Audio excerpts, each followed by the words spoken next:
Sesaat lagi Anda akan menyaksikan Apa Kabar Indonesia Malam, didukung oleh Morinaga, Le Mineral.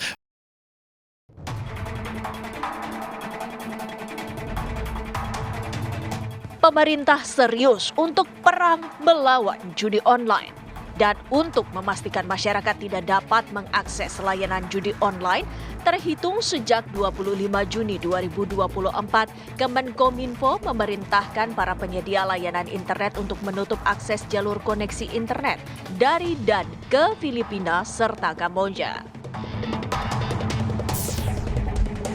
Suratno dan Sairoh, kedua orang tua Sudirman, terpidana seumur hidup kasus pembunuhan Vina Eki, hari ini bertemu Sudirman di Duang, Dirkrimum Polda Jawa Barat.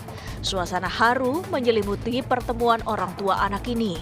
Sudirman sendiri masih menjalani proses penyidikan terkait Peggy Setiawan, tersangka baru yang sudah ditetapkan penyidik Polda Jabar dalam kasus pembunuhan dua sejoli di Cirebon 2016 lalu. Setelah sebelumnya Anies Baswedan menjadi tokoh yang dilirik beberapa partai politik untuk diusung dalam Pilgub Jakarta, giliran putra bungsu Presiden Jokowi yang kini mulai disinggung. Kaesang dinilai memiliki kans untuk maju sebagai calon wakil gubernur Jakarta. Tak hanya berstatus sebagai putra presiden, partai yang dinahkodainya juga tercatat memiliki 8 kursi di Jakarta yang tentu patut diperhitungkan. Lalu, akankah Gerindra setuju jika Kaesang maju menjadi orang nomor 2 Jakarta bersama RK? Akankah Golkar juga merestui RK bertarung di Jakarta jika Kaesang didorong menjadi pendampingnya? Saksikan selengkapnya di Apa Kabar Indonesia Malam sesaat lagi.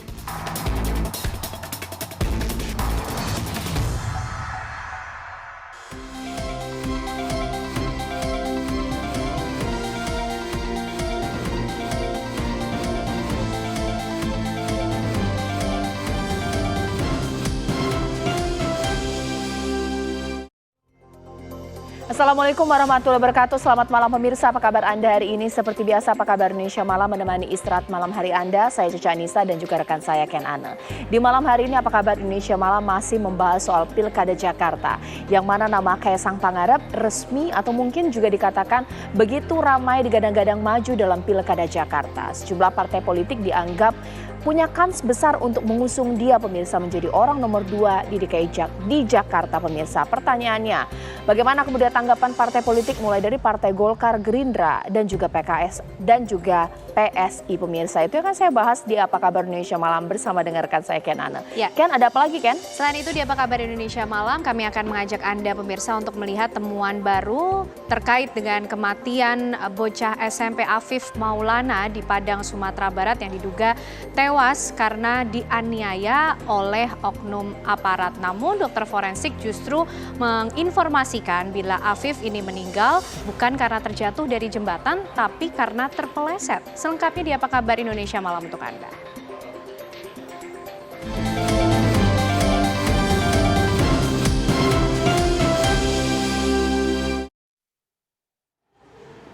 Pemirsa, terhitung sejak 25 Juni 2024, Kemenkominfo memerintahkan para penyedia layanan internet untuk menutup akses jalur koneksi internet dari dan ke Filipina serta Kamboja.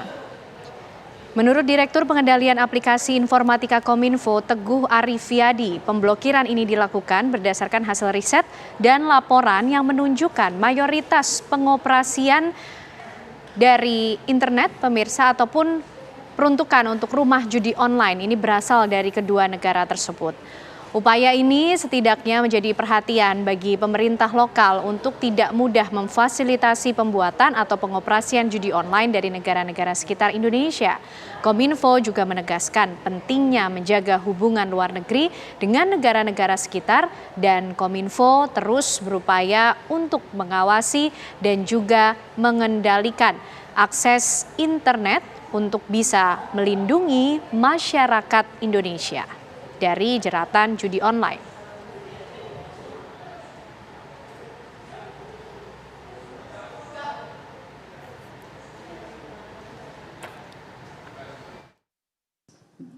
Jadi tanggal 25 Juni, ya, Menteri Kominfo ya, memerintahkan para NAP, ya, access provider, untuk menutup akses jalur koneksi internet ke Kamboja, dan dari Kamboja serta Filipina. Ya. Jadi masih baru sekitar 2 hari. Dan kita juga di saat yang bersamaan kita bersurat juga ke semua kementerian lembaga bahwa apabila penutupan jalur akses ke dan dari Kamboja dan Filipina ini mengganggu layanan mereka, mengganggu bisnis mereka, tolong Kominfo diberitahu. Budi Ari, Menteri Komunikasi dan Informatika, enggan berkomentar mengenai desakan masyarakat pemirsa. Ya pemirsa, Menkom Info pun menanggapi mengenai isu peretasan Pusat Data Nasional yang kemudian ia pun enggan berkomentar mengenai desakan masyarakat terkait penyebab peretasan Pusat Data Nasional tersebut. Bahkan dirinya juga menanggapi mengenai desakan mundur akibat isu peretasan, di mana kemudian ini yang membuat dirinya dicecar oleh wartawan ketika berada di Komisi 1 DPR dan juga ketika berada di Komisi 1 DPR. Bersama dengan Kepala Badan Siber dan Sandi Negara, ia dicecar Komisi 1 DPR. Pemanggilan Budi Ari Setiadi berkenaan dengan diretasnya Pusat Data Nasional sementara. Buntutnya, sejumlah masyarakat mendesak Budi Ari untuk mundur dari jabatannya sebagai Menkom Info.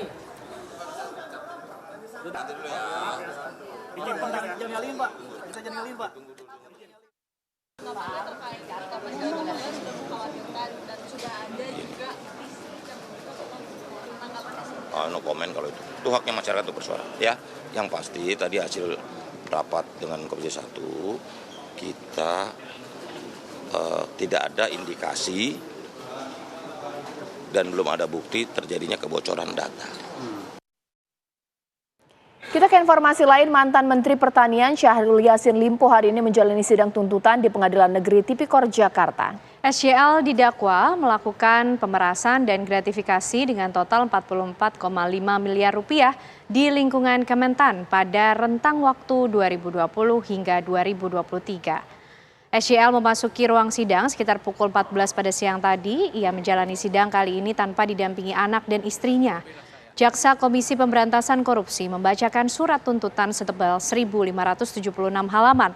Namun surat tuntutan khusus untuk terdakwa Syahrul Yassin Limpo dibacakan pokok-pokoknya saja, seperti fakta persidangan, nama saksi, fakta hukum, serta analisa yuridis.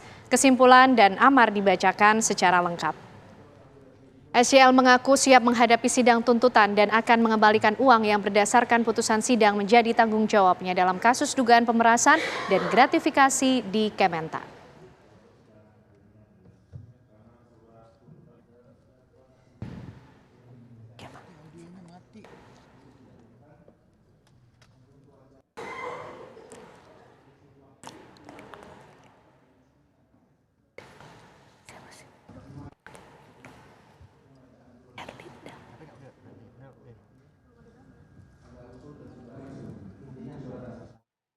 Ya, terkait dengan kasus ini pemirsa, kami ajak Anda bergabung dengan Herninda Febiola dari Pengadilan Tipikor. Herninda, silakan.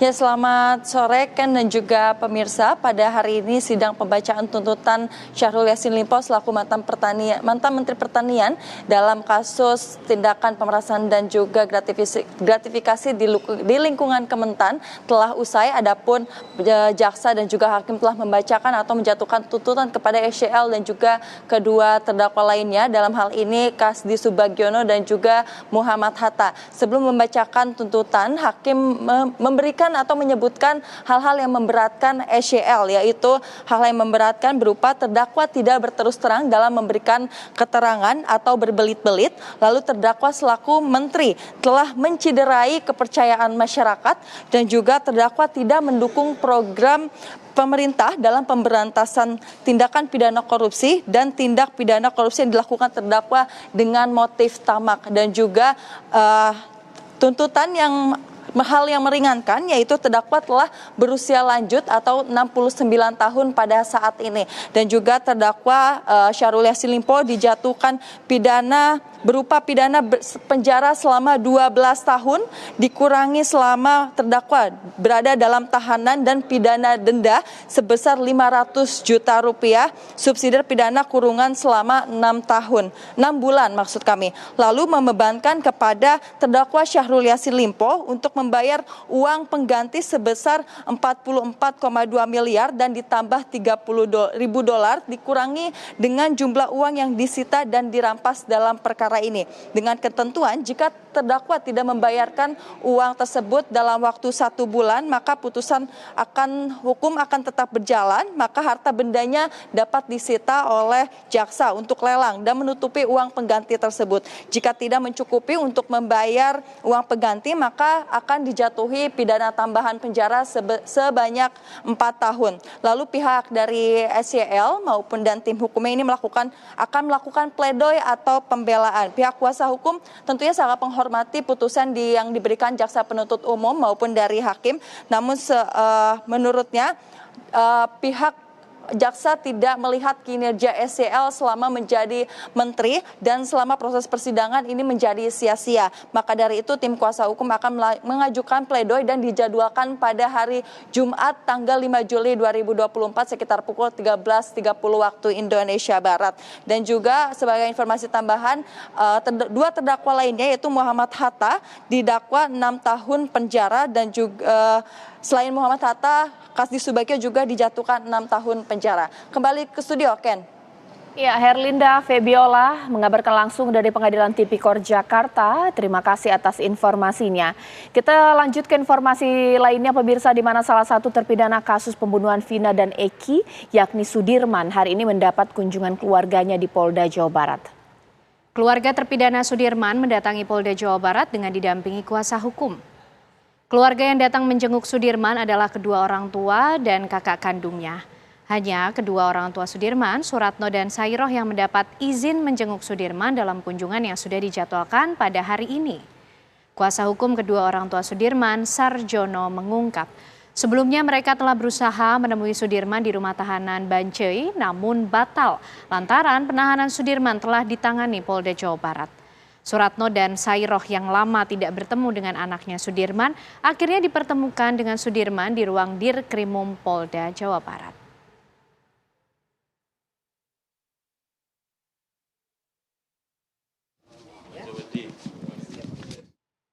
Kejaksaan Tinggi Kejati Jawa Barat akan mengembalikan berkas perkara Peggy Setiawan, tersangka kasus pembunuhan Vina dan Eki, kepada penyidik Polda Jawa Barat karena belum lengkap secara formal dan material. Hal tersebut ditanggapi oleh kuasa hukum Peggy Setiawan yang meyakini bahwa penyidik tidak dapat melengkapi alat bukti karena memang tidak ada alat bukti untuk menjadikan Peggy sebagai tersangka.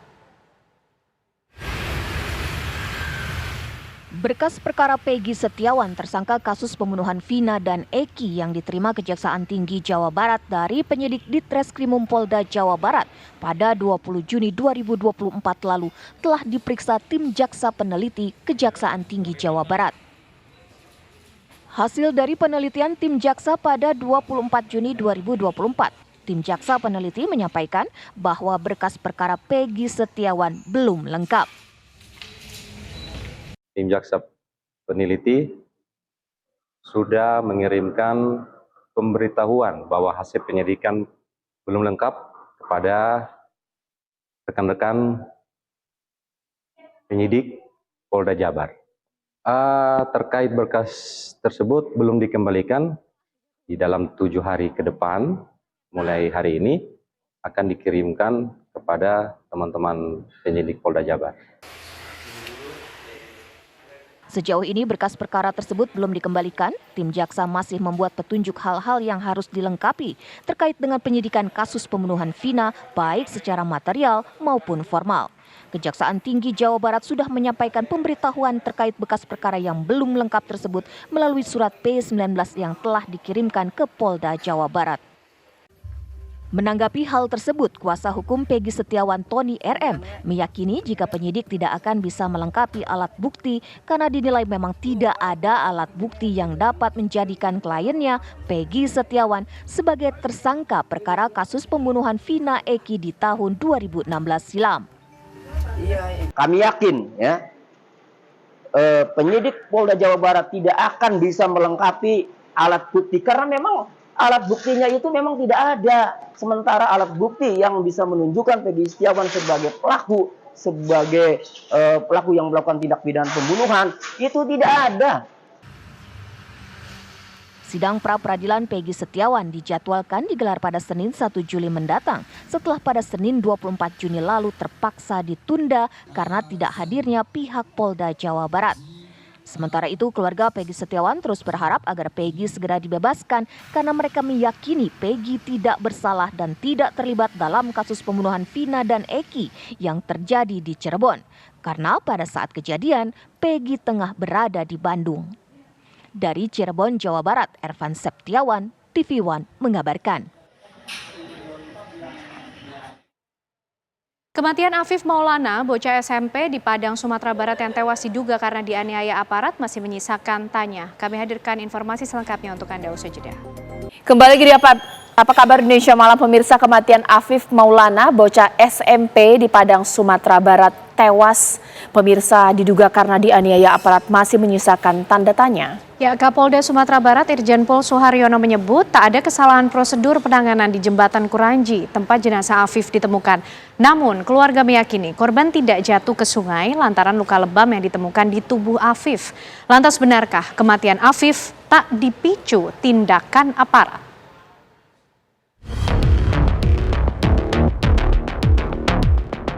Satu persatu, tabir gelap pemicu kematian Afif Maulana menemui titik terang.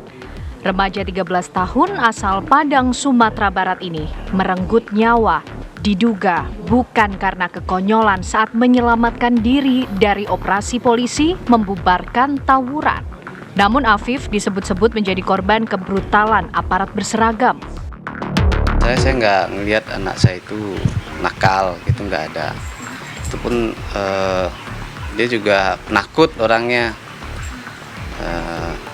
Nangis, iya juga gampang nangis, sakit demam aja dia nangis, sakit kepala, sakit perut dia nangis tuh harus dicepat diobat. Jadi nggak yakin saya ikut tawuran gitu loh. Selaku Kapolda Sumatera Barat turut berduka cita yang sangat mendalam atas wafatnya anak kita ini, namanya Saudara Afif Maulana yang baru berumur 13 tahun, yang kebetulan saja sekolah di, tidak saya sebutkan karena nanti mendiskreditkan sekolahannya. Saya mendoakan terutama keluarga yang ditinggalkan untuk diberikan keikhlasan dengan kesabaran, dan saya mendoakan agar almarhum arwahnya diterima di sisi Allah Subhanahu wa taala. Allahumma ighfir lahu warhamhu wa'afihi wa'fu anhu. Allahumma la tahrim ajrahu wa la taftina ba'dahu. Summa Afif Maulana. Summa Afif Maulana. Meski sempat menepis semua tudingan miring terhadap anggotanya, Kapolda Sumatera Barat Irjen Pol Suharyono mengambil sikap berani. Kapolda Sumbar akui 17 personilnya diduga melanggar etik. Pelanggaran etik ini terkait penganiayaan 18 remaja yang diduga terlibat tawuran pada 9 Juni di Padang. Sekali lagi kami sudah mengumumkan dari hasil penyelidikan dan juga pemeriksaan kami kepada 40-an anggota, itu 17 anggota diduga terbukti memenuhi unsur, tetapi kita pastinya sedang mencari objeknya. Kalau anggotanya dan apa yang dilakukannya sudah saya sampaikan, dan ancaman hukumannya juga tentunya sudah ada. Tetapi nanti sebelum sidang kita lakukan, pemberkasan itu kan juga harus mengklirkan terhadap siapa yang menjadi objeknya, yaitu yang 18 yang diperiksa di Polsek Takuranji. Yang kedua, kita hari ini hanya menyuguhkan fakta-fakta yang sebenarnya di lapangan. Kami benar-benar tidak mengasumsi dan memprediksi atau mengada-ada, tapi kita hadirkan semuanya secara terbuka, transparan, semua saksi yang sudah ditanya, dijawab, diklarifikasikan, dan seterusnya. Nanti mohon waktu, kelanjutannya pasti akan kami sampaikan. Tapi tahap pertama kami pastinya saat ini sudah menyampaikan siapa yang diduga melakukan pelanggaran kode etik, dan sudah saya sampaikan untuk umum, terbuka. Ini bukti transparansi kami. Bahkan beliau juga menyatakan tadi baru kali ini menyaksikan sesuatu peristiwa rapat koordinasi terbuka yang dihadiri seluruh unsur, padahal belum SP2 lidik belum akan dilakukan. Biasanya gelar seperti ini dilakukan menjelang menghentikan penyelidikan atau penyidikan. Tetapi ini sekali lagi saya dan kami semua yang ada di sini secara terbuka dan juga berdasarkan keterangan saksi, keterangan ahli, keterangan saksi-saksi kunci tadi itu kiranya menjadi lebih terang lah. Bukan karena saya yang menyampaikan, tetapi dari dokter forensik sudah menyampaikan secara keilmuannya, dari saksi yang langsung di lapangan juga menyatakan sendiri, dan seterusnya. Itu saja yang bisa kami sampaikan. Mohon doanya agar juga masyarakat yang selama ini menerima informasi yang simpang siur, ini sebagian dari meluruskan bahwa kami sudah menegakkan hukum dengan sebenar-benarnya dan seadil-adilnya. Pernyataan Kapolda Sumbar ini setelah adanya pertemuan dengan Kompolnas, KPAI, Ombudsman, perwakilan Kementerian Perlindungan Perempuan dan Anak, LBH Padang, dan keluarga mendiang Afif. Kompolnas menyebut ke-17 anggota Polda Sumbar bertindak melebihi kewenangan, seperti memukul dan menyundut api rokok. Namun, korban tak mengenali nama pelaku penyiksaan, hanya mengetahui wajah pelakunya. Apa yang beredar di media, berapa terbukti tidur rokok, menendang dan sebagainya, sudah diakui. Hanya memang perlu tahap lanjutan karena apa? Ketika ditanya siapa yang nyundut, yang disundut, oh saya nggak kenal namanya karena pakaian preman. Ini perlu didalami dengan pengenalan wajah. Jadi ini masih ada beberapa tahap sampai dengan nanti pemberkasan selesai dan maju ke sidang kode etik. Dalam pertemuan ini, LBH Padang sempat menanyakan ke dokter forensik yang menangani penyebab Afif Maulana. Menurut keterangan dokter, Afif tidak terjatuh dari atas jembatan Kuranji, tapi diduga terpeleset. LBH Padang akan mencari pendapat lain untuk mengungkap secara pasti penyebab kematian Afif. Tim TV One mengabarkan. Ya, pemirsa, usai jeda tentunya Apa Kabar Indonesia Malam masih akan menemani Anda dengan perbincangan yang menarik bersama dengan Caca Anissa. Benar sekali, Ken, dan juga pemirsa, sesaat lagi mari kita bahas mengenai Pilkada Jakarta. Seberapa besar Kaesang kemudian punya kans kuat untuk dicalonkan untuk menjadi orang nomor 2 di DKI Jakarta, pemirsa. Ya, selengkapnya sesaat lagi.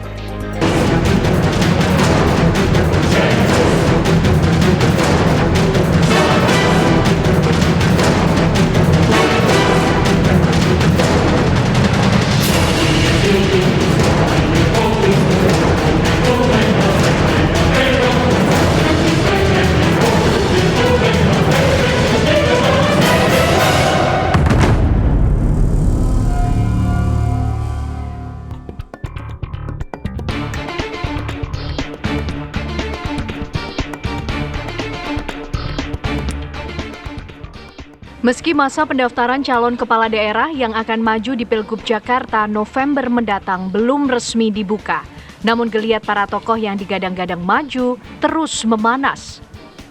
Setelah sebelumnya Anies Baswedan menjadi tokoh yang dilirik beberapa partai politik untuk diusung, giliran putra bungsu Presiden Jokowi yang kini mulai disinggung. Kaesang, yang juga merupakan Ketua Umum Partai Solidaritas Indonesia, dinilai memiliki kans untuk maju sebagai calon wakil gubernur Jakarta pada gelaran pilkada mendatang. Tak hanya berstatus putra presiden, partai yang dinahkodainya juga tercatat memiliki 8 kursi di Jakarta yang tentu patut diperhitungkan. Beberapa waktu terakhir ini muncul kabar jika Kaesang akan disandingkan dengan Ridwan Kamil, calon gubernur yang mendapat tugas dari Golkar maju di Jakarta selain di Jawa Barat. RK juga sudah mendapat lampu hijau dari Gerindra yang akan mendukung penuh di Jakarta, meski partai pimpinan Prabowo Subianto ini belum menyebut nama calon wakil gubernurnya.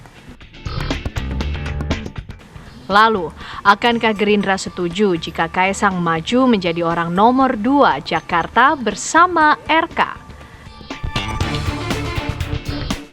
Akankah Golkar juga merestui RK bertarung di Jakarta jika Kaesang didorong menjadi pendampingnya?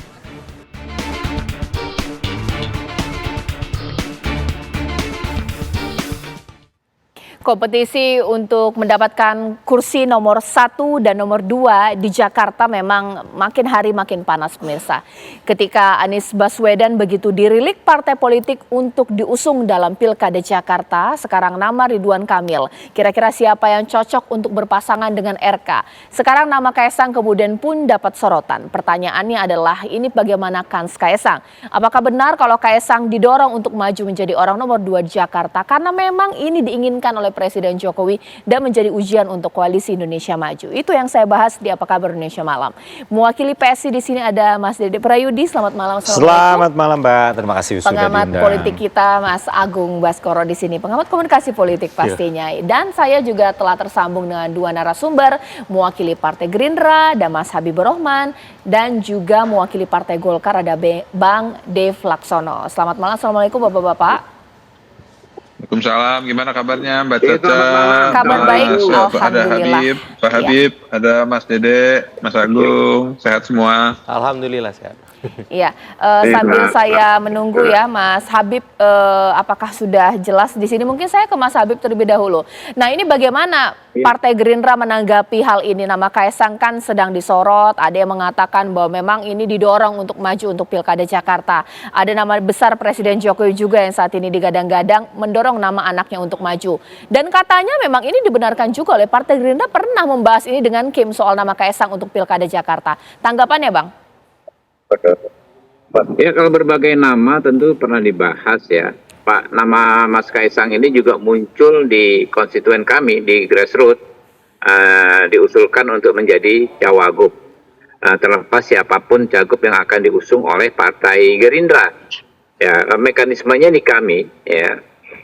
Dari grassroots diusulkan kepada pengurus di tingkatan bawah, kepada DPC, lalu kepada DPD, kepada DPP. Ya, pada akhirnya akan diputus oleh Pak Prabowo selaku ketum. Nah, setelah diputus oleh Pak Prabowo baru dikomunikasikan dengan partai politik lain.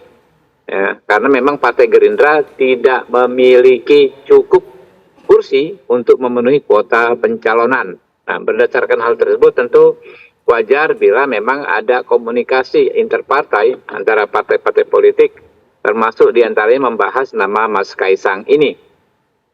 Oke, tapi Mas Habib, komunikasi ini sebenarnya ada tidak secara harfiah atau letterleh atau komunikasi secara langsung dari Pak Jokowi ke Partai Gerindra gitu? Oh, ini anak saya maju dong, diusung dong untuk Pilkada Jakarta. Ya, enggak seperti itulah ya. Ya, yang jelas kami komunikasi terus berjalan ya. Pak Jokowi juga sering berkomunikasi dengan Kim ya. Kita mencari sosok-sosok yang baik, yang kompetitif untuk maju sebagai cagup maupun cawagup. Maksudnya kalau nama Kaesang secara survei nanti memang turun, berarti itu jadi bahan pertimbangan atau tetap ini keputusan Pak Prabowo? Mungkin perlu diperjelas tadi pernyataan saya ya, bahwa kan muncul di grassroots. Sudah diusulkan dari DPD, DPC, DPD, DPP secara berjenjang akan kami bahas ya. Nanti Pak Prabowo yang akan memutuskan berdasarkan situasi terakhir ya. seperti apa gitu. Oke. Sekarang saya ke Bang Dev, kalau dari Partai Golkar seperti apa? Ini kalau misalnya nama Kaesang begitu kencang untuk diusung, dan jikalau memang diinginkan berpasangan dengan RK, ikhlas tidak Golkar melepasnya? Mengingat RK juga punya kans di Jawa Barat. Ya, jadi gini, kalau soal Pak RK ini, kita kan kembali kepada metode saintifik ya. Golkar ini memutuskan calon kepala daerah itu tidak ujuk-ujuk berdasarkan kepentingan saat, tapi kita melalui proses karena kita ingin calon yang terbaik, calon yang paling bisa menang. Nah, kalau berdasarkan hasil survei, Pak RK itu tertinggi di Jawa Barat. Nah, dia hasilnya itu lebih di atas 60% untuk pilgub di Jawa Barat. Nah, tapi untuk di DKI suaranya belum tertinggi, masih di peringkat ketiga bahkan. Nah, jadi apakah Golkar akan mencalonkan di mana? Nah, kita tunggu hasil survei terakhir karena sekarang ini lagi proses hasil survei kedua. Nah, bila sudah ada hasilnya, terus sudah ada rembukannya, nah baru kita bisa umumkan. Toh juga Golkar tidak punya full tiket, baik untuk di DKI ataupun di Jawa Barat itu masih harus koalisi dengan yang lain. Jadi harus ada kesepakatan dengan mitra-mitra koalisi, dan kita juga akan mengutamakan Kim tentunya. Kenapa? Karena kita kan tidak berpikir hanya untuk menang pemilu kemarin saja, kita berpikir bagaimana pemerintahan ini bisa berlanjut sampai dengan 5-10 tahun ke depan. Jadi penting kohesivitas yang sudah kita bangun sejak pemilu kemarin untuk berlanjut ke depannya. Gitu. Yakin Bang Dev bahwa ini soal survei. Bagaimana kalau memang yang ingin memasangkan RK dengan Kaesang itu adalah Presiden Jokowi sendiri? Ini kan ujian loyalitas Golkar juga untuk Pak Jokowi. Nah, itu saya yakin Pak Jokowi itu tidak berpikir seperti itu. Pak Jokowi ini adalah seorang negarawan. Dia itu bukan diktator yang semena-mena. Ini kan pemikiran yang dibangun oleh masyarakat seperti seolah-olah Presiden Jokowi itu seorang yang serakah yang ingin memasangkan semuanya di segala tempat. Pak Jokowi bukan tipe yang seperti itu. Beliau itu sangat realistis dan juga seorang negarawan yang baik yang ingin meninggalkan legacy pada pemerintahan ke depannya. Oke. Sekarang saya ke Mas Dede. Semuanya realistis nih. Jadi bukan karena ini putra dari Presiden Jokowi. Semuanya menimbang tergantung survei Kaesang. Nah, seberapa percaya diri calon Anda yakni Kaesang adalah untuk maju Pilkada Jakarta?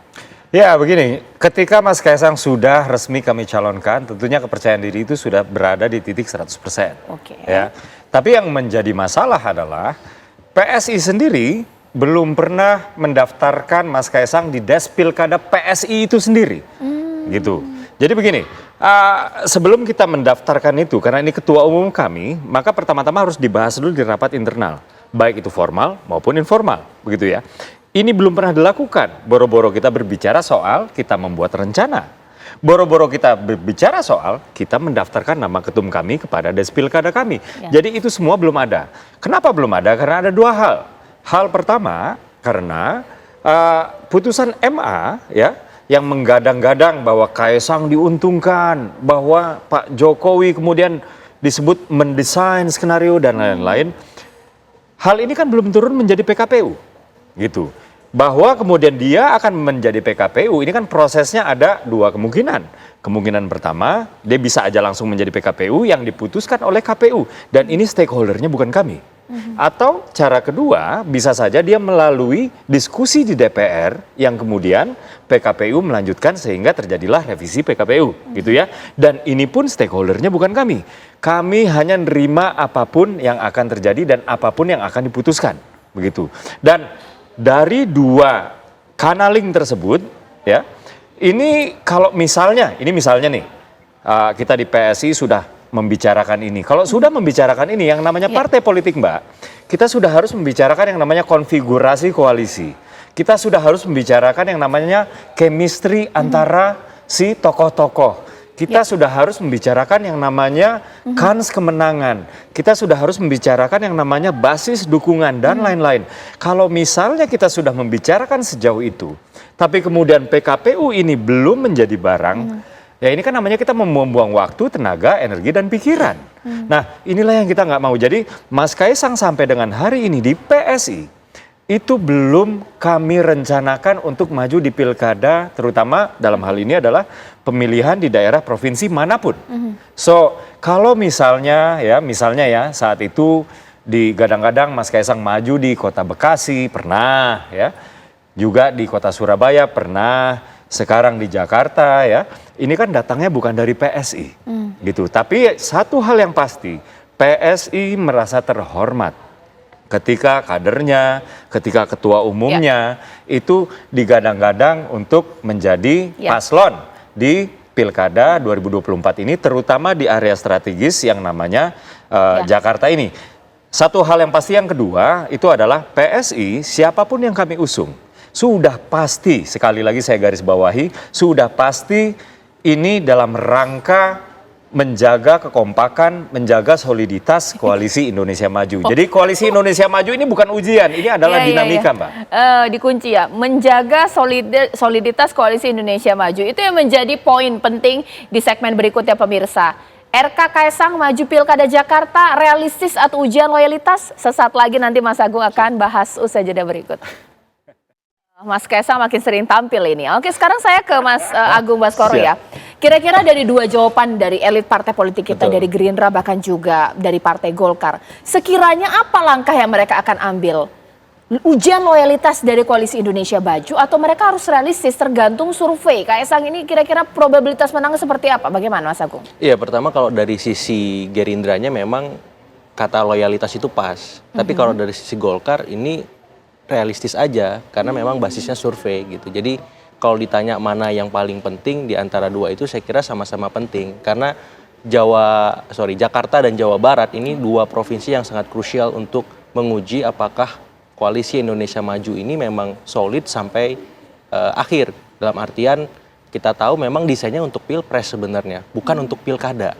Karena memang ada kearifan politik di tiap provinsi yang memang harus dipandang sama sebagaimana halnya kita melihat pilpres. Ya, jadi kalau memang ada mau koalisi lagi di pilkada, saya kira perlu renegosiasi, perlu ada syarat-syarat baru yang disusun bersama, kira-kira seperti apa gitu. Nah ini kan belum dipermanenkan saya kira, baru mindsetnya masih mindset pilpres. Orang semua melihat Jakarta, Jawa Barat ini dalam kacamata PDIP siapa yang dimajukan, perubahan siapa, Kim siapa. Nah saya kira ini perlu direkonstruksi lagi, karena memang pilpres berbeda jauh dengan pilkada gitu. Kalau kita samakan semua semacam ini, nanti kontraksi politiknya akan banyak gitu, dan itu tidak sehat bagi partai-partai politik yang ada, karena masing-masing punya kader yang berkualitas, punya kader yang unggul secara elektabilitas dan tas-tas yang lain gitu. Nah seandainya misalkan kita simulasikan RK, dia unggul di Jawa Barat, kemudian ada arahan di Jakarta, tapi peluang menangnya kemudian menipis. Nah ini kan jadi soal buat Golkar. Tapi bagi Gerindra dan Koalisi Indonesia Maju ini bisa didongkrak karena waktunya masih panjang dan lama. Apalagi ada nama Kaisang. Jadi kalau saya pribadi melihat nama Ridwan Kamil Kaisang ini ideal untuk melawan Anies bersama wakilnya yang belum disepakati di Koalisi Perubahan. Tapi apakah ini bisa menjadi salah satu-satunya tolak ukur bagi Kim seandainya memang Golkar lebih melihat Jawa Barat lebih seksi ketimbang Jakarta? Karena bagi Kim mungkin ya RK ya fokus di gubernur saja, mungkin sampai 2029 dan seterusnya, tidak ada arahan untuk lebih lanjut dari itu. Sehingga memang Kaisang ini saya kira bisa saja ke Anies dan bisa juga ke RK. Artinya apa? Peluangnya sama besar, tinggal tergantung Kim. Nah di Kim ini tergantung Golkar. Nah seperti apa Ridwan Kamil? Kalau tidak ada kata sepakat, nah siapa yang dimajukan ini jadi soal. Karena kalau di luar nama Ridwan Kamil hari ini di survei, itu belum ada yang memang sepadan untuk menjadi lawan tandingnya Anies. Nah apa iya Kim mau bertanding dengan kemungkinan kalah yang besar? Kan enggak pasti. Nah akhirnya Kaisang bisa jadi solusi. Sebagian nama yang bisa saja dimajukan ke Anies Baswedan. Seperti itu. Mas Habib, ini kan Mas Agung Baskoro menarik dikatakan bahwa ini menjadi ujian loyalitas untuk Partai Gerindra bersama dengan Kim sampai akhir. Tapi ada juga tanggapan bahwa untuk Pilkada Jakarta harus renegosiasi ulang. Untuk dari Partai Gerindra sebenarnya mau bergabung bersama Partai Golkar tapi dengan syarat harus bersama dengan Kaisang, Ridwan Kamil di Pilkada Jakarta, atau ada opsi lainnya? Bagaimana Mas Habib? Saya pikir jangan dipecah belah ya, ini Kim ini sama teman-teman ya.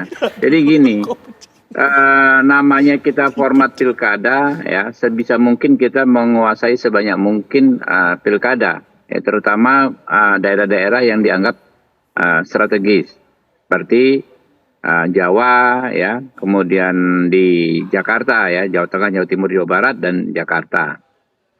Kalau bisa, ya, kita menang di semua daerah tersebut. Tapi kalau nggak bisa ya nggak ada masalah, gitu kan? Karena itulah ini bagian dari ikhtiar. Apakah penting Jawa Barat, apakah penting Jakarta? Ya penting dua-duanya, gitu kan? Nah, untuk itu proses komunikasi saat ini terus berjalan. Kita sudah membuktikan bahwa di Pilpres kemarin, ya, tidak ada ego-ego kepartaian. Ya. Pak Prabowo bisa menjadi presiden. Nah, begitu juga nanti di di pilkada-pilkada ini saya pikir yang paling pas ya adalah kalau kita mau bisa kuat ya, kita menanggalkan ego-ego kepartaian masing-masing. Ditambah satu lagi situasi, hampir tidak ada satu partai pun di provinsi-provinsi yang strategis ini bisa mengajukan calon sendiri. Karena itu kalau membangun strateginya berdasarkan partai saja, pasti nggak akan ketemu ya satu sama lain. Tapi kalau memang berbasiskan kepentingan bersama, ya perjuangan bersama, saya pikir bisa ketemu. Jadi nggak perlu dipertentangkan apakah loyalitas kepada siapa, apakah realistis, enggak. Ya, loyalitas antar sesama teman itu patut kita jaga. Ya, kita saling loyal satu sama lain tentu akan kita jaga semaksimal mungkin. Tapi untuk menang kan kita perlu hitung-hitungan yang benar, hitung-hitungan yang tepat. Kedua-duanya perlu diperjuangkan secara paralel. Mungkin itu dari saya ya. Mohon maaf saya izin waktunya pas banget ya. Baik. Bang Habib, terima kasih atas waktunya ya. Itu kemudian akan saya tanyakan kepada Bang Dev. Satu kuncian yang menarik dikatakan oleh Mas Habib di sini, jangan sampai kemudian memang iya betul, pasti Partai Golkar ada hitung-hitungan matematik ya untuk melihat bahwa harus menang baik pilkada Jakarta atau juga Jawa Barat. Tapi juga ada loyalitas kawan bersama ini. Bagaimana kemudian Bang Dev? Iya. Ya, kalau masalah perkawanan dan juga kesoliditan ya memang tetap itu harus dijaga. Akan tapi ya keputusan akhir kan juga kita tidak mau gegabah ya. Tadi kan kita semua sudah sepakati bahwa yang kita calonkan itu harus yang terbaik. Apalagi kita bicara soal pilkada DKI, pilkada Jabar yang dimana jumlah elektoralnya itu sangat besar. Dan kita kan tidak berpikir hanya untuk saat ini saja, kita berpikir untuk sampai dengan 2029 nanti. Nah, kursi Golkar untuk DPR RI saja dari Jawa Barat itu ada kalau nggak salah 19 ya. Nah, jadi ya kita penting buat kita tuh untuk kita menguasai wilayah Jawa Barat, dan DKI pun juga suara Golkar melonjaknya luar biasa. Kita itu di DPRD itu dari hanya 6 sekarang kita bisa berhasil mencapai 10 anggota DPRD DKI. Jadi basis suara Golkar itu juga mengembang. Nah, kalau misalnya tidak kita memiliki calon yang kuat, calon yang layak, nah nanti bisa berbahaya ke depannya. Jadi maka itu sebelum kita memutuskan hal yang sangat strategis seperti calon kepala daerah ini, ya kita harus hitung dengan sangat seksama. Yang kita calonkan ini adalah yang terbaik, dan salah satu alat mengukurnya adalah hasil survei. Nah, ditambah lagi ya kesepakatan antara sesama mitra Kim ini ya, karena kita kan juga berbicara untuk day to day operation pemerintahan ke depannya, bahwa kita harus memiliki persatuan yang kuat. Jadi hal ini harus menjadi pertimbangan kita ke depannya. Bang Dev, ini kan pendaftaran kan 27 Agustus. Kalau mengejar elektabilitas untuk 1 bulan lebih atau 2 bulan kan nggak mungkin. Apakah kuncian adalah koalisi ini yang kemudian pas sangat dijaga? Partai-partai mana yang kemudian mau ikut? Ya gini, ini pemikirannya yang harus di-adjust juga Mbak. Ya, jadi jangan berpikir bahwa kita baru dapat tiket, baru mencari elektabilitas dan popularitas. Tidak. Jadi orang yang kita calonkan itu sudah pasti memiliki elektabilitas dan popularitas yang tertinggi. Nah, jadi maka itu kan kita surat tugas untuk maju pilkada saja kan sudah keluar dari sebelum pemilu bahkan ya. Jadi mereka sudah ditugaskan untuk bekerja mati-matian menaikkan citra mereka masing-masing. Nah, jadi maka itu nanti siapapun yang akan dicalonkan itu yang sudah kita yakinkan bahwa ini yang pasti menang. Jadi bukan masih gambling, bukan dikasih tiket dulu baru dia berupaya, enggak. Kita harus tahu bahwa yang kita kasih tiket ini adalah yang kemungkinan menangnya tertinggi begitu. Oke, sekarang saya ke Mas Dede. Mas Dede, ini dari dua partai politik Gerindra dan juga Partai Golkar ini kan berkali-kali mengatakan kita mau calon yang terbaik. Padahal sudah ada Kaesang, seakan-akan meragukan keterbaikan dari seorang Kaesang. Ini bagaimana melihatnya? Ya begini, kalau dari Partai Gerindra sendiri ya, pernah ini waktu itu Bang Dasko ya, dari sosmednya yang saya lihat setidaknya ini menggadang-gadang Mas Budi dengan Mas Kaesang ya. Kemudian ketika Partai Gerindra mengeluarkan rekomendasi untuk Kang Emil ya, ini kan nggak beserta dengan calon wakilnya.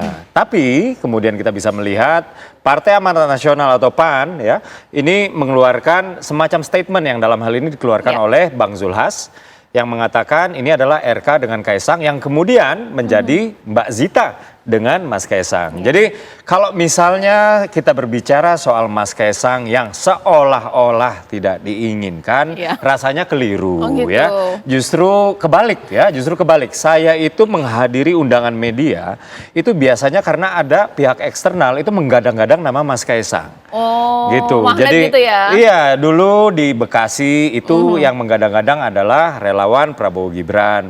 Lalu di Sleman bahkan yang digadang-gadang itu Mbak Erina, bukan Mas Kaesangnya ya. Itu oleh kader-kader Partai Gerindra yang kami hormati.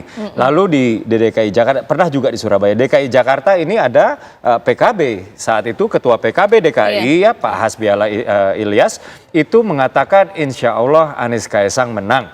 Dan ini bukan dari kami juga gitu. Belakangan ada juga Mas Budi dengan Mas Kaesang dan lain-lain.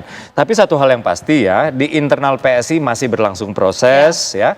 Akan tetapi kami sangat menghormati ketika partai lain, pihak lain, eksternal ya, itu menggadang-gadang nama Mas Kaesang, kami merasa terhormat gitu. Tapi kami juga menghormati proses internal di partai lain yang dimana kalau partai tersebut adalah bagian dari koalisi Indonesia Maju, kami percaya bahwa partai tersebut juga meletakkan kepentingan koalisi itu di atas kepentingan yang lain.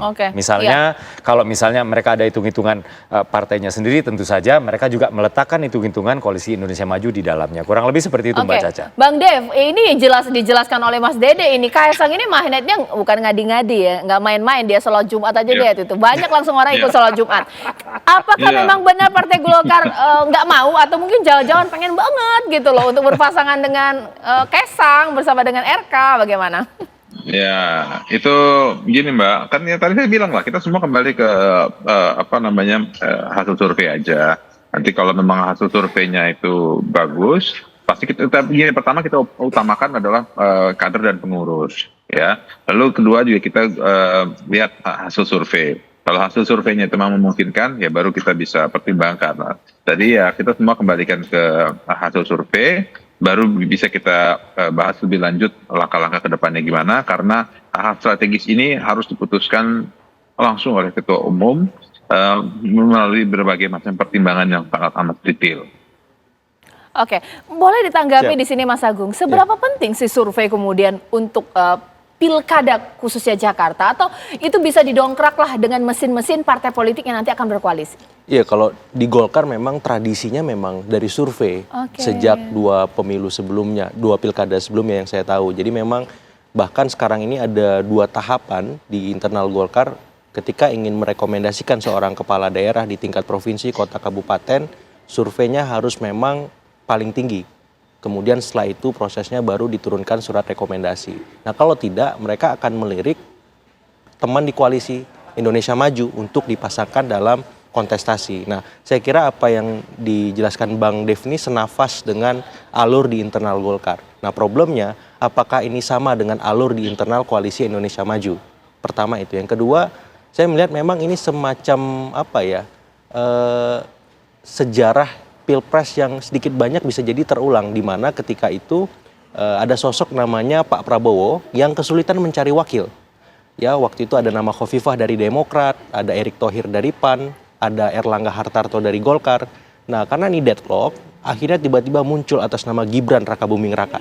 Nah, kalau di internal Kim terjadi deadlock atas nama ya calon gubernurnya, bisa jadi Kaesang ini juga akan melesat seperti kakaknya Gibran Rakabuming Raka, tapi bukan menjadi gubernur, calon gubernur, tapi menjadi calon wakil gubernur bagi siapa yang memiliki elektabilitas paling tinggi. Nah, tapi kalau memang ada titik temu di koalisi Indonesia Maju, maka ya paling enggak Anies Kaisang, RK Kaisang ini lebih nyata ketimbang Anies Kaisang. Karena saya masih melihat probabilitasnya sama besar ketika memang deadlock terjadi di koalisi Indonesia Maju.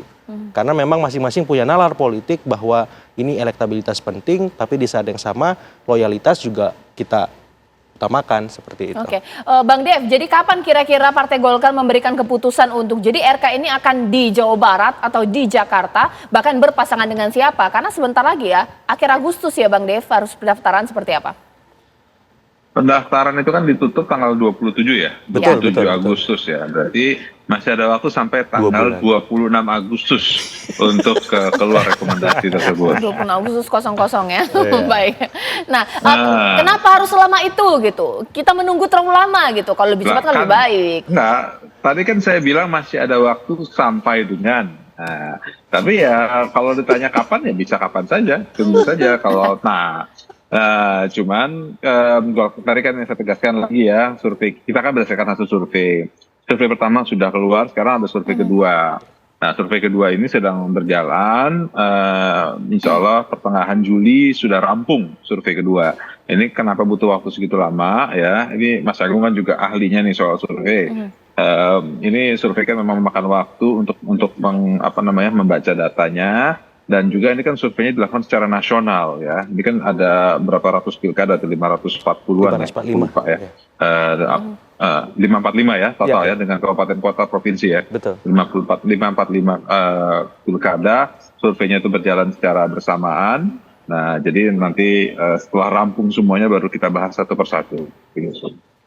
Baik, nanti sesaat lagi. Terima kasih Mas Dev atas waktunya. Nanti saat lagi saya mau tanya. Saya tuh agak bingung dan agak curiga ini. Apa yang kemudian dilakukan oleh PSI untuk Mas Kaisang untuk Pilkada Jakarta?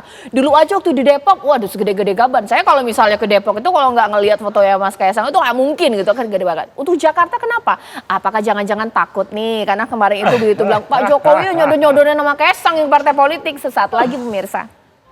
Itulah mungkin pertanyaan dari masyarakat, kenapa di Jakarta ini saya susah banget untuk melepas kata DKI. Di Jakarta kita tidak melihat istilahnya reklame spanduk atau apapun tentang Kaisang. Kalau misalnya memang serius PSI mencolongkan Kaisang untuk Pilkada Jakarta, kok nggak ada spanduknya? Kenapa? Justru kenapa ada spanduknya di Surabaya misalnya ya. Ya, jadi begini, kalau dari PSI-nya sendiri, tadi sudah saya pernah katakan ya, bahwa di PSI secara internal, baik itu informal maupun formal ya, diskusinya atau forumnya, tidak pernah di PSI membahas Mas Kaisang maju pilkada. Oke, itu satu hal. Nah, lalu yang kedua, kalaupun misalnya ya, karena utamanya kenapa kami belum membahas itu adalah karena putusan MA yang kemarin sempat dihebohkan itu belum menjadi PKPU. Tapi misalnya putusan tersebut menjadi PKPU misalnya ya, itu pun juga belum tentu di Jakarta. Artinya begini, kami menghormati dan kami merasa terhormat ketika ada partai lain atau relawan atau orang-orang grassroots itu menginginkan Mas Kaisang untuk maju di Pilkada 2024 ini di daerahnya masing-masing ya. Itu buat kami adalah sebuah bentuk penghormatan, sebuah bentuk pengakuan kepada anak-anak muda berpotensi. Tapi tentunya di PSI sendiri ada mekanisme internal yang mesti dilalui. Dan mekanisme internal ini sangat menghormati hukum, sangat menghormati legal formal yang sedang berlaku. Gitu. Nah, kalaupun kemudian legal formal ini mengizinkan Mas Kaisang untuk maju di Pilgub misalnya ya, itu pun juga belum tentu di DKI Jakarta, karena tentunya ketika diskusi itu berlangsung, tentu saja kami membuka opsi-opsi lain, membuka kemungkinan-kemungkinan lain, juga membuka yang namanya peluang-peluang di mana PSI bisa dimajukan di daerah-daerah lain yang dalam hal ini dimajukan oleh ketua umum kami ketika ia ingin ikut pilkada. Jadi segala kemungkinan masih terbuka, baik dengan Kang Emil, baik dengan Mas Anies, baik dengan calon lain, misalnya dari mereka ada, misalnya dari calon dari Mas Anies ini kan PKB nih, yang mention nama Mas Kaisang. Dari Kang Emil ini kan adalah PAN ya, yang mention nama Mas Kaisang. Semuanya kami hormati, tentunya semuanya diperhitungkan, tapi yang pasti kalau ditanya keseriusan, boro-boro kita sudah dibilang mau serius gitu, membahas saja belum gitu loh Mbak. Tapi satu hal yang pasti Mbak, di DKI kami bertekad untuk memajukan kader kami. Oh, Itu cluenya ya. Cluenya ya. Cluenya di situ, ya. Tapi bisa juga yang lain gitu ya. Bisa aja Sis Grace Natali. Bisa aja. Nah, Mas Agung ini berarti bahwa politik ini cair ya. Apakah ini kemudian membantah bahwa Pak Jokowi dikatakan menyodor-nyodorkan nama Kaisang, tapi kalau misalnya memang itu pun dianggap serius, itu berarti siapa yang berani nolak kalau Presiden Jokowi yang sodorin nama anaknya, ini bagaimana? Iya, pertama memang waktunya masih panjang sampai 27 Agustus 2024, jadi masih ada sekitar waktu 2 bulan. Sehingga partai-partai seperti Golkar tadi mengatakan bahwa mereka menunggu hasil survei dan penalaran atas itu di tingkat koalisi.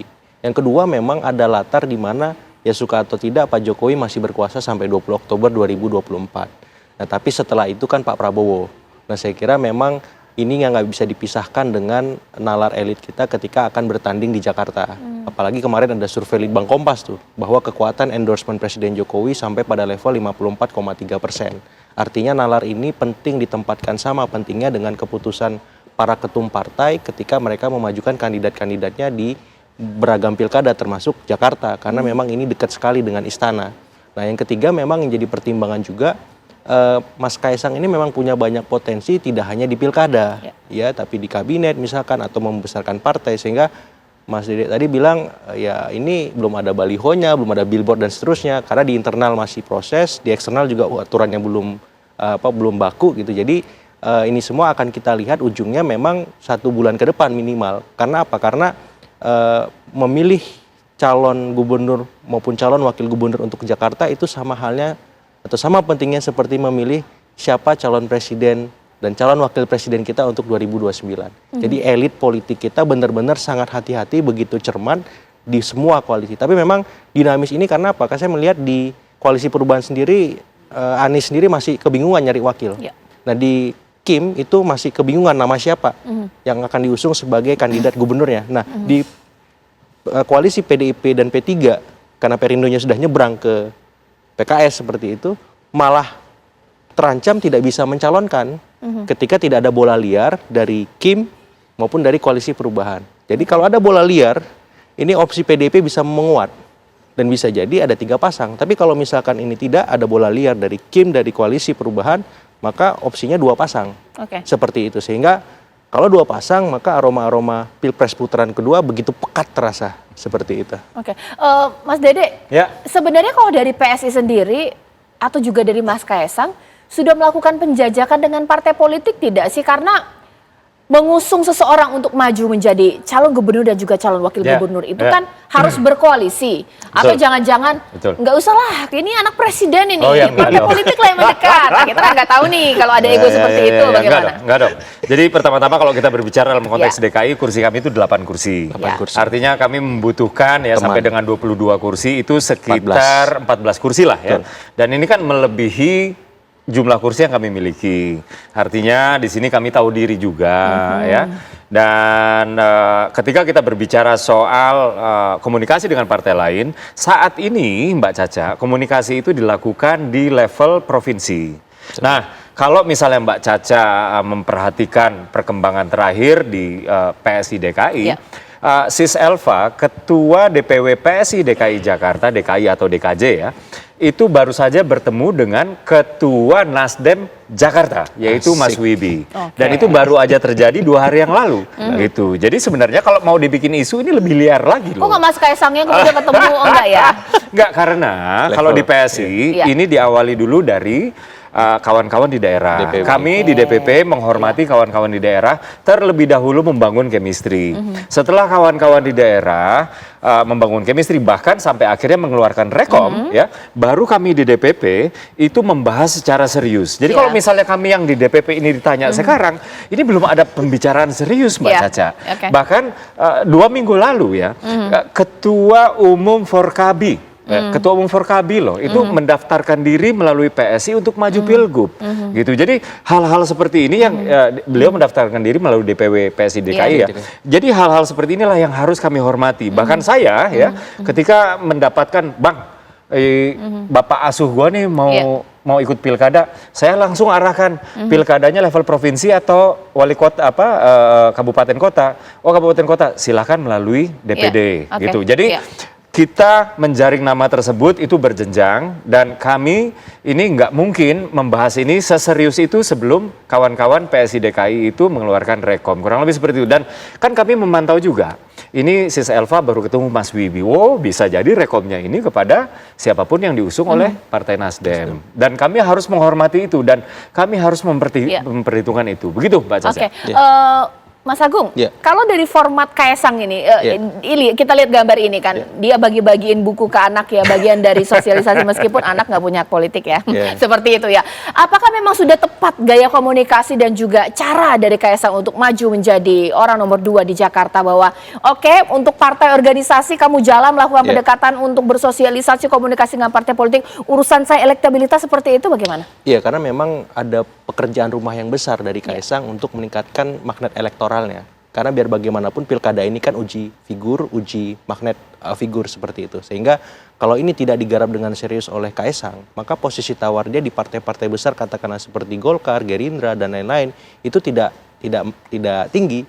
Walaupun memang akseptabilitas di tingkat elit dia sangat besar karena dia putra bungsu presiden seperti itu. Jadi itu bisa dalam tanda petik bolak-balik logika elektoral tadi karena akseptabilitasnya sangat kuat seperti itu. Jadi apa yang dilakukan Kaesang dengan belusukan, turun ke bawah, bagi-bagi buku dan seterusnya, itu bagian dari satu paket komunikasi tingkat publik yang harus dia lakukan untuk meraih simpati. Sehingga memang perdebatannya bukan hanya perdebatan di tingkat elit siapa yang kita majukan, tapi di publik juga bisa viral nama Kaesang ini seperti itu. Oke, terima kasih Mas Agung, terima kasih Mas Dede. Tadi sebelumnya ada Bang Dev, bahkan juga Mas Habib Rohman.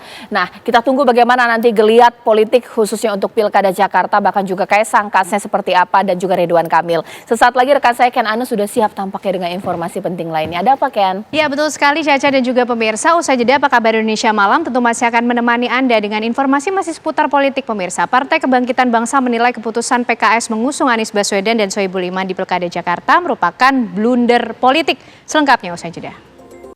Anda masih menyaksikan apa kabar Indonesia Malam. Pemirsa, Partai Kebangkitan Bangsa menilai keputusan PKS mengusung Anies Baswedan dan Sohibul Iman di Pilkada Jakarta merupakan blunder politik.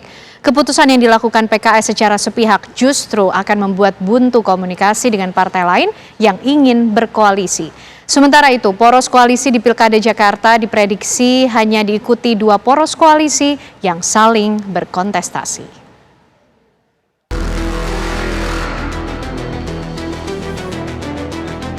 Anies Baswedan menjadi satu-satunya nama yang sudah memantapkan langkahnya untuk maju sebagai kandidat calon gubernur Jakarta di Pilkada mendatang. Namanya masih menjadi yang paling unggul dari sisi elektabilitas dan juga popularitas. Inilah yang kemudian membuat PKS tak mau berlama-lama meminang Anies. Anies pun disandingkan dengan Wakil Ketua Majelis Syuro PKS Sohibul Iman untuk berlaga di Pilgub Jakarta. Wakil Ketua Umum Partai Kebangkitan Bangsa, Jazilul Fawait, menghargai keputusan PKS yang telah mengusung Anies Baswedan dan Sohibul Iman di Pilkada Jakarta. Namun dirinya menyayangkan sikap PKS yang mengambil keputusan secara sepihak sebelum koalisi terbentuk. PKB menilai keputusan tersebut seharusnya hanya dikonsumsi oleh internal PKS, namun justru tersiar ke publik akibat kesalahan komunikasi. Oh ya, kita hargai sikap PKS yang sudah mengunci, tapi yang diperlukan oleh Jakarta adalah kepemimpinan yang plural, kepemimpinan yang mempersatukan, kepemimpinan yang beragam. Karena selama ini Pak Anies sudah identik dengan PKS. Namanya kemungkinan serba terbuka di politik, tapi yang jelas PKB berharap semuanya dibahas bersama-sama. Partai Demokrat memprediksi Pilkada Jakarta 2024 hanya diikuti 2 poros koalisi yang saling berkontestasi. Namun Ketua DPP Partai Demokrat Herman Hairon tak menjelaskan lebih lanjut soal 2 poros koalisi yang akan saling berhadapan. Ia menyebut Ridwan Kamil untuk menang cukup tinggi sebab menurut Herman, Ridwan Kamil memiliki nilai popularitas dan elektabilitas yang cukup tinggi. Belum ada kepastian, masih dalam pembicaraan, tetapi tokoh yang saat ini memiliki kans dan ini bisa nanti menjadi kandidat di DKI itu adalah Kang Ridwan Kamil. Apa pertimbangannya? Pertimbangannya pertama, ya dari sisi popularitas juga Kang Ridwan Kamil termasuk populer. Dari sisi elektabilitas juga cukup tinggi. Kemudian memiliki kapasitas, pernah memimpin Jawa Barat yang berpenduduk 30% di Indonesia bisa dipimpin dengan baik. Bisa menghasilkan karya-karya monumentalnya di Jawa Barat.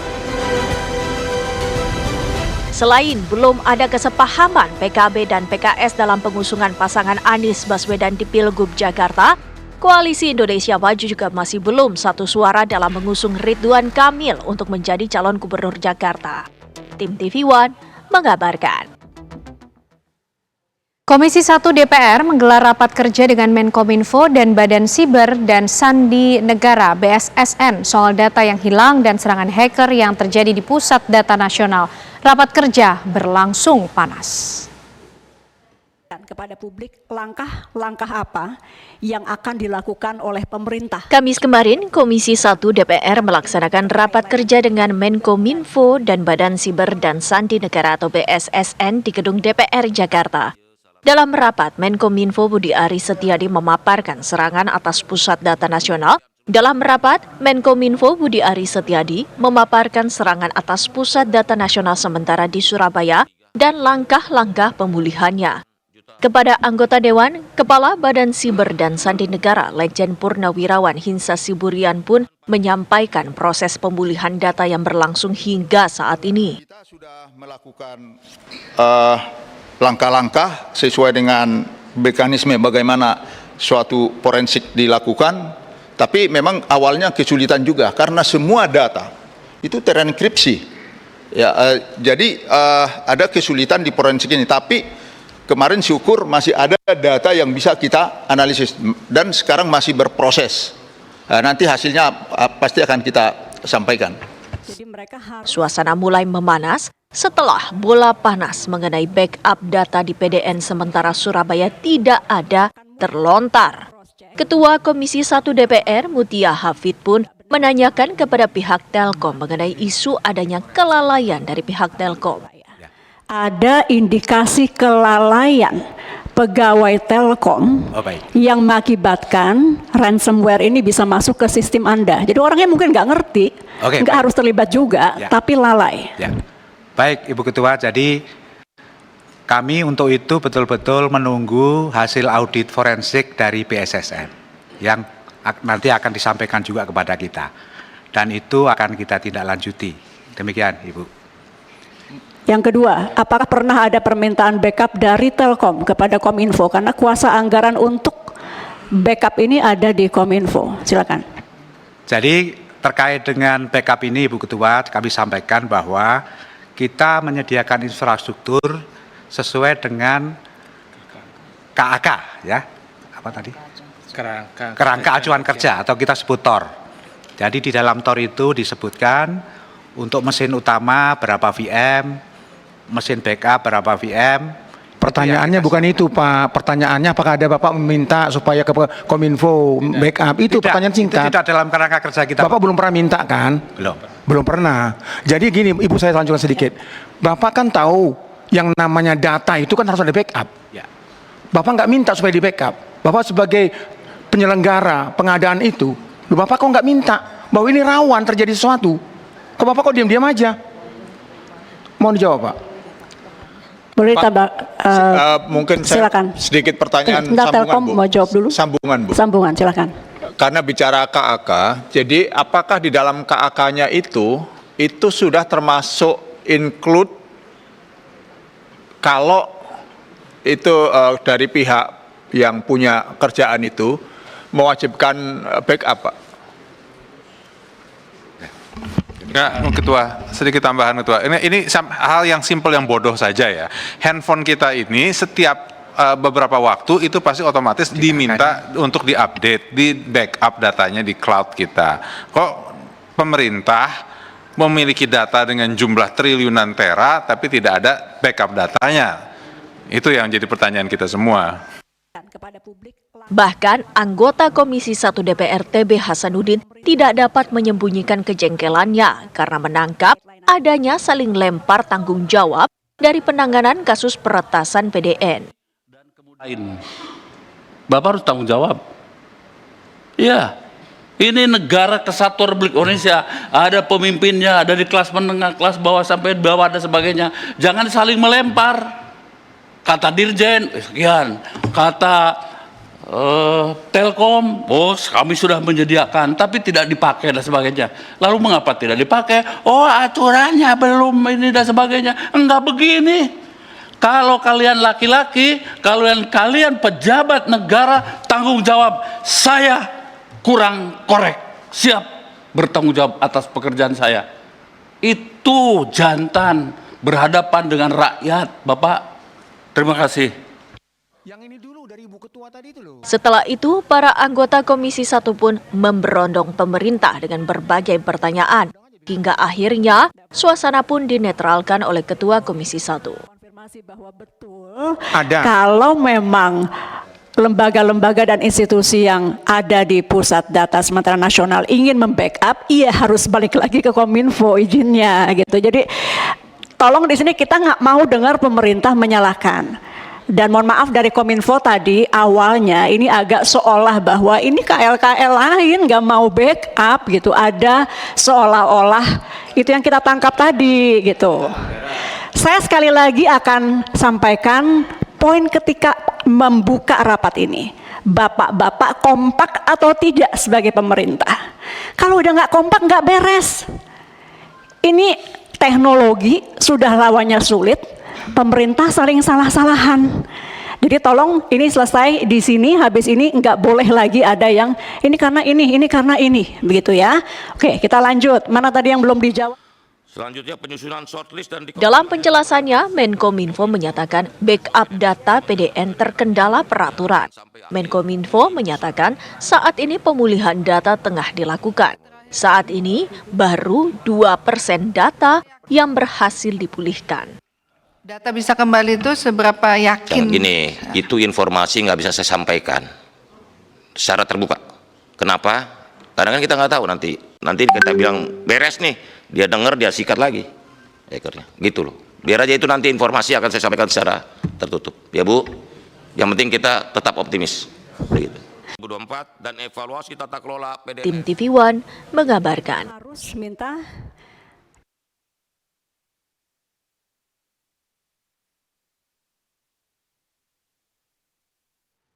Usai jeda pemirsa, apa kabar Indonesia Malam masih akan menemani Anda dengan informasi dari penemuan sesosok jasad bayi di dalam lemari di salah satu rumah di Kelurahan Sumberharta, Kecamatan Sumberharta, Kabupaten Musi Rawas pada Senin pagi. Sesaat lagi. Diduga akibat korsleting listrik, 2 rumah semi permanen ludes terbakar di Kota Makassar, Sulawesi Selatan. Besarnya kobaran api juga melahap 5 unit sepeda motor yang terparkir di depan rumah. Tidak ada korban jiwa dalam peristiwa tersebut, namun kerugian ditaksir mencapai puluhan juta rupiah.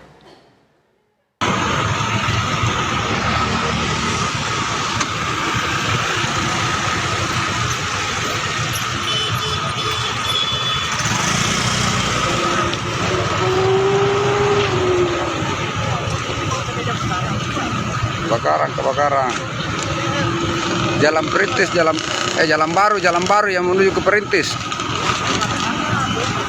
Dalam video amatir, warga dan pemilik rumah dibuat panik melihat besarnya kobaran api yang melahap 2 unit rumah semi permanen di Kampung Telo Baru, Jalan Dr. Leimena, Kecamatan Tamalanrea, Kota Makassar, Sulawesi Selatan pada Jumat siang. Warga dan pengendara motor yang melintas dikagetkan dengan peristiwa tersebut dan berhenti serta melihat lokasi kebakaran. Untuk memadamkan api, sejumlah mobil damkar milik pemerintah Kota Makassar diturunkan. Material rumah yang mudah terbakar membuat api dengan mudah merambat ke rumah lainnya. Dan kurang lebih 30 menit api baru bisa dipadamkan.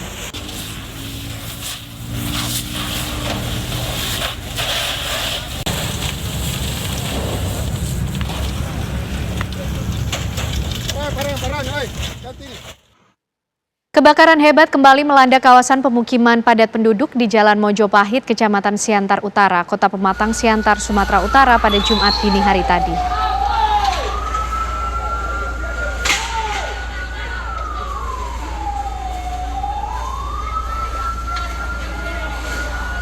Warga Kota Pematang Siantar, Sumatera Utara mendadak heboh akibat peristiwa kebakaran yang meludeskan 4 rumah warga semi permanen di Jalan Mojopahit, Kelurahan Baru pada Jumat dini hari tadi.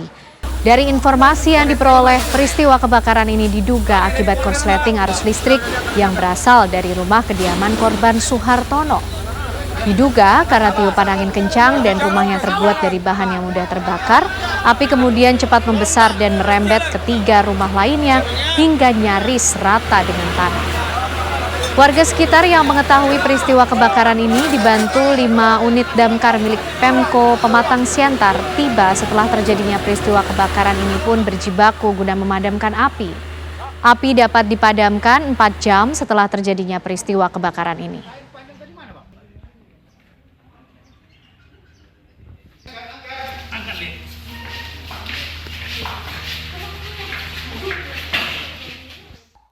Penemuan sesosok jasad bayi di dalam lemari di salah satu rumah di Kelurahan Sumberharta, Kecamatan Sumberharta, Kabupaten Musirawas, Senin pagi diduga sengaja dibunuh oleh sang ibu karena bayi tersebut hasil hubungan gelap dengan seorang pria di luar nikah.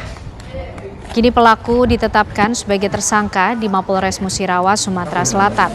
Seorang ibu yang berinisial Kom yang berusia 43 tahun tega membunuh bayinya berjenis kelamin perempuan yang baru dilahirkan dan disimpan di dalam lemari pakaian hingga mengeluarkan aroma tak sedap. Pembunuhan bayi yang dihasilkan dari hubungan gelap seorang janda di Kelurahan Sumberharta, Kabupaten Musirawas, Sumatera Selatan, dan kini perempuan tersebut ditetapkan sebagai tersangka.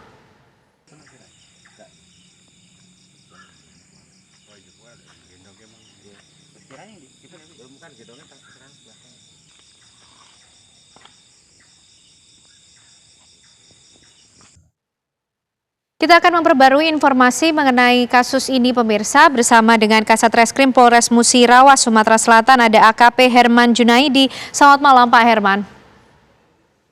Selamat malam Mbak. Ya, Pak Herman, bagaimana kemudian awal mula polisi bisa mengungkap adanya jasad bayi yang ditemukan dalam sebuah rumah ini yang kemudian ternyata menjadi korban dibunuh oleh ibu kandungnya sendiri? Begini, kronologis peristiwa ini terjadi pada hari Senin tanggal 24 Juni 2024 pukul 11.00 di Kelurahan Sumberharta, Kecamatan Sumberharta, Kabupaten Musirawas. Saat ini peristiwa ini diketahui oleh anak pelaku sendiri. Anak pelaku sendiri pada saat melintas di samping rumah itu tercium aroma bau yang tidak sedap. Jadi pada saat tercium aroma yang tidak sedap itu, anaknya menggedor-gedor di rumah tersebut. Ternyata rumah itu dalam keadaan kosong dan dibuka paksa oleh anaknya bersama bapaknya. Bapaknya ini mantan suami daripada si tersangka ini membuka ada pada saat dalam lemari. Oke. Sudah berapa lama Pak diperkirakan jasad bayi tersebut berada di dalam rumah pada saat ditemukan? Pada saat ditemukan itu, pada saat kita lakukan dapat informasi cek TKP dan melakukan oleh TKP, itu diperkirakan jasad hasil interogasi juga bahwa jasad bayi tersebut itu diperkirakan sudah lebih dari 2 hari. Oke, selama ini tersangka tinggal di dalam rumah tersebut bersama dengan siapa saja, Pak Kasat Reskrim? Jadi si tersangka ini dia sudah hidup sendiri, sudah pisah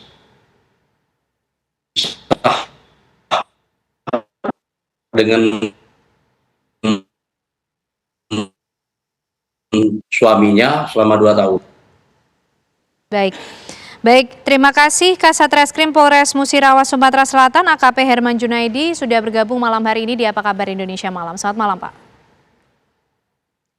Kita beralih ke informasi berikutnya pemirsa. Kecelakaan beruntun yang melibatkan 7 kendaraan terjadi di ruas tol Cikopo, Palimanan, Kabupaten Majalengka, Jawa Barat, tepatnya di kilometer 168 Kecamatan Jatiwangi, Kabupaten Majalengka. 1 orang meninggal dunia dalam insiden ini.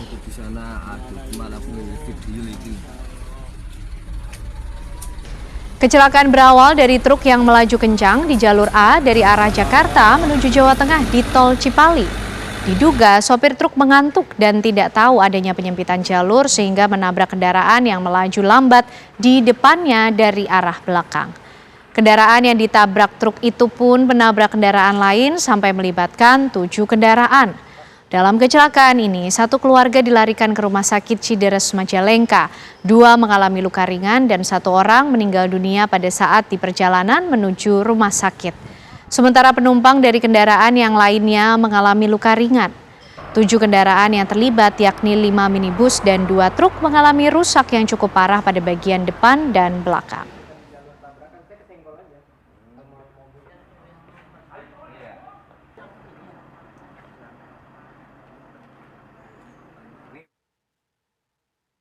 Misteri kematian tahanan asal Tapanuli Tengah di Lapas Bulak Kapal Kota Bekasi kembali mencuat setelah pihak keluarga merasa janggal dengan kematian korban yang dikabarkan tewas gantung diri. Pihak lapas pun akhirnya buka suara dan mengungkap korban tewas tergantung di jeruji kamar mandi dengan menggunakan handuk. Baru 4 hari dititipkan di Lapas Bulak Kapal Kota Bekasi oleh Kejaksaan Negeri, tahanan kasus narkoba berinisial ZAN berusia 27 tahun meregang nyawa di sel tahanan titipan Blok B. Jasad korban ditemukan dalam posisi terjerat handuk di dalam kamar dengan sejumlah memar di badan.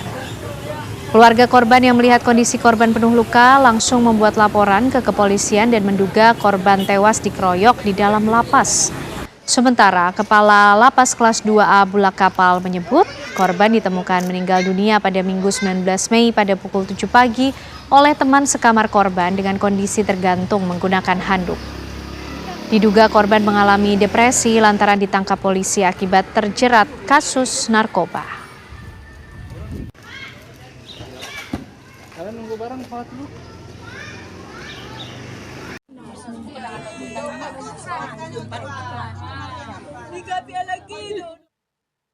Seorang pria tanpa identitas ditemukan tidak bernyawa dengan kondisi tergantung di jembatan flyover Cimindi di kawasan Andir, Kota Bandung, Jumat pagi. Meski menduga peristiwa tersebut sebagai aksi bunuh diri, namun petugas masih menyelidiki penyebab kematian korban. Warga dan pengguna jalan di sekitar jembatan layang Cimindi di kawasan Andir, Kota Bandung digemparkan dengan peristiwa penemuan sesosok jasad pria yang tergantung di jembatan layang pada Jumat pagi. Petugas Dinas Kebakaran Kota Bandung yang tiba di lokasi langsung berupaya mengevakuasi jasad pria yang tergantung di tiang pengaman jembatan tersebut. Setelah melakukan upaya pemindahan selama 30 menit, akhirnya jasad korban berhasil dievakuasi petugas. Kepolisian tidak menemukan adanya bekas tanda kekerasan pada tubuh korban.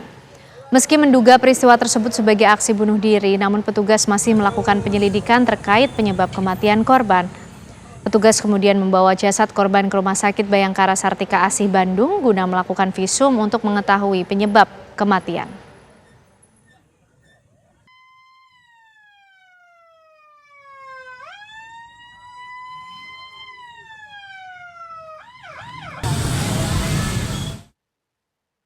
Dua kakak beradik berinisial WR dan IR ditangkap jajaran Satreskrim Polresta Bogor Kota lantaran mengelola 27 situs judi online yang beromset jutaan.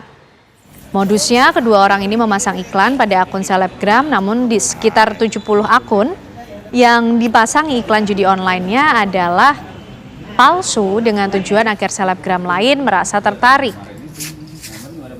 Oh gitu?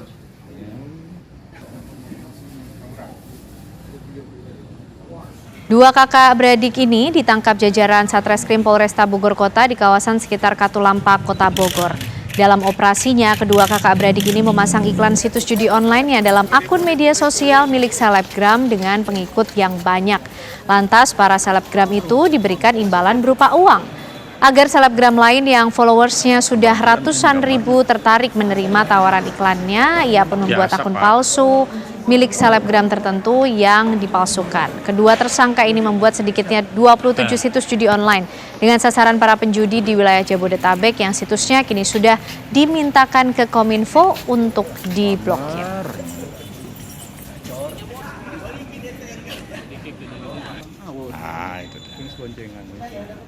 Satreskrim Polresta Bandara Soekarno-Hatta Tangerang, Banten menangkap komplotan bongkar tas koper milik penumpang di Bandara Sultan Hasanuddin, Makassar.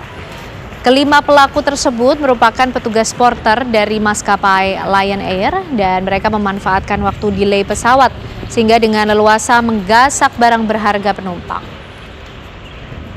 5 tersangka bobol tas koper milik penumpang penerbangan di Bandara Sultan Hasanuddin Makassar digiring Satreskrim Polresta Bandara Soekarno-Hatta Tangerang, Banten pada Jumat siang. Kejadian bermula ketika korban tengah menunggu penerbangan dari Makassar menuju Jakarta yang sempat mengalami penundaan penerbangan selama 2 jam. Korban baru menyadari kopernya dibobol oleh para tersangka yang tak lain merupakan pekerja porter maskapai Lion Air di Bandara Sultan Hasanuddin Makassar. Yang mengetahui barang berharganya hilang dan disimpan di dalam koper saat tiba di Bandara Soekarno-Hatta, korban langsung melaporkan kejadian tersebut kepada pihak Polresta Bandara Suta. Tak menunggu lama, polisi langsung bergerak bekerja sama dengan Kepolisian Makassar untuk menangkap korban.